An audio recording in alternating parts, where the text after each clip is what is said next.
Ja kemi dhënë një sqarim zyrtar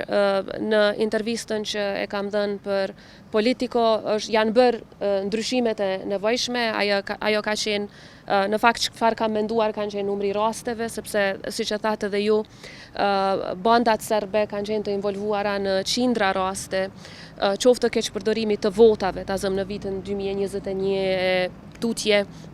Pastaj presionit të vazhdueshëm ndaj qytetarëve të tjerë serb,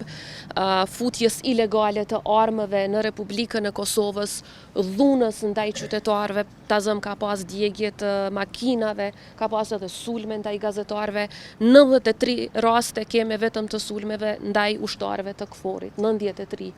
2 prej të cilave kanë qenë shumë të rënda. Pra kemi me qindra raste ku bandat serbe kanë qenë të involvuara në krime, pra kam menduar për raste dhe ka qenë diçka shumë e paqëllimshme që është bërë. Menjëherë është bërë ndryshimi i nevojshëm tek intervista dhe as Politico nuk e shfrytëzon atë dhe as dikush tjetër natyrisht. Ajo nuk ka dalë në fakt në mediat ndërkombëtare.